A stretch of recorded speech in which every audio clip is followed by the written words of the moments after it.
Olá, amigos. Meu nome é Luiz Felipe Chateaubriand e eu estou aqui para conversar com você sobre o Museu da Pelada. O Museu da Pelada é um projeto idealizado pelo jornalista Sérgio Pugliese, um grande jornalista vencedor de 2 prêmios ESSO e que conta com diversos colaboradores. Eu sou um dos colaboradores, inclusive. Lá no Museu da Pelada você encontra textos, você encontra entrevistas, você encontra vídeos, confraternizações, você encontra resenhas. Ele é um grande site que fala sobre história do futebol, tanto do futebol estrangeiro como do futebol brasileiro, mas muito mais sobre o futebol brasileiro, é óbvio. Se você quiser dar um pulo lá, você acessa o site www.museudapelada.com. Mas você também tem a opção de procurar o Museu da Pelada no Facebook, procurar o Museu da Pelada no YouTube e procurar o Museu da Pelada no Instagram. Então você tem várias possibilidades para procurar o Museu da Pelada. Procure, lembre-se, Museu da Pelada. Se você procurar, se você gosta de futebol e procurar o Museu da Pelada, com certeza você vai gostar. Bom, aproveitando que eu estou aqui, eu estou contando algumas historinhas sobre a época que eu comecei a acompanhar futebol, ano a ano, qual foi o melhor jogador que eu vi atuar no Brasil. Eu já falei do ano de 1978, quando eu tinha lá 8 anos de idade, 7 para 8 anos de idade, que foi o Zenon. Eu falei do ano de 1979, que foi o Falcão. E agora vamos falar do ano de 1980. Quem teria sido o melhor jogador em atividade no Brasil em 1980? Bom, gente, vamos pensar o seguinte, 1980 não foi um ano de atuação muito forte da seleção brasileira. A seleção brasileira já só jogou amistosos insignificantes, então não é olhando para a seleção brasileira que a gente vai encontrar o craque de 1980. O Campeonato Paulista, o campeão foi o São Paulo, mas também ninguém lá no São Paulo se destacou assim muito fortemente, né?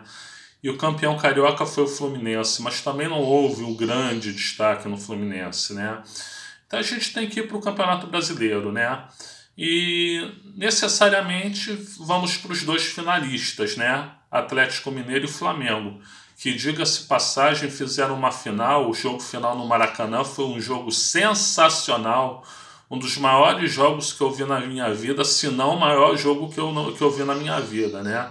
Jogo assim não recomendado para cardíacos. Inclusive eu ainda vou escrever um texto no Museu da Pelada sobre isso, né? Mas vamos lá.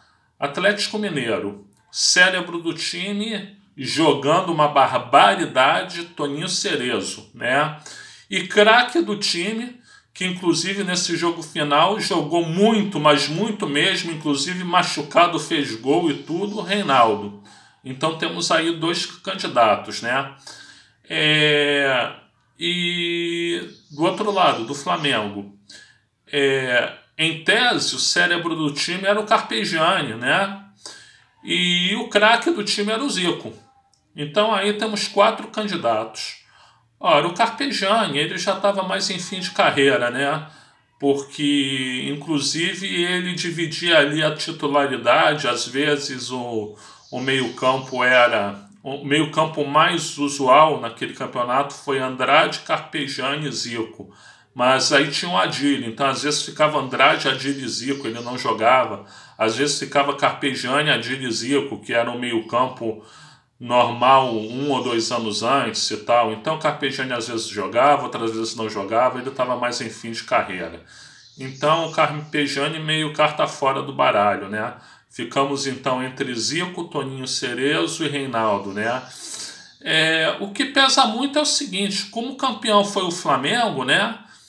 E o Zico, o Reinaldo teve na final uma atuação de gala, espetacular, mesmo perdendo o jogo. Mas o Zico não ficou para trás, o Zico fez um gol de muito oportunismo, quer dizer, uma bola chutada pelo Júnior que em tese ia para fora, mas ele percebeu, botou o corpo na frente, girou rápido e fez o gol. E ele deu um passe para o Nunes fazer o primeiro gol, que foi assim, um passe que parecia uma bola de bilhar, né? Botou o Nunes certinho onde tinha que estar para o Nunes fazer o gol. Então, quer dizer, em tese a gente tem que votar em quem foi campeão. Você elegeu o craque do campeonato, alguém que foi do clube que foi vice-campeão, é para situações de exceção, né? Então, o craque de 1980, na minha opinião, é o Zico, né? Aliás, o Zico, na minha visão, é o maior jogador brasileiro que eu vi na minha vida, né? Mas em 1980, ali muito próximo ao Reinaldo e ao Toninho Cerezo, mas Zico, craque de 1980. E, gente, lembre-se, Museu da Pelada, www.museudapelada.com. Se quiser, vá no YouTube também, vá no Instagram, no Facebook. Nós temos quase 150 mil adeptos no Facebook. Dá uma pesquisada aí, você vai gostar do nosso trabalho. Um abraço.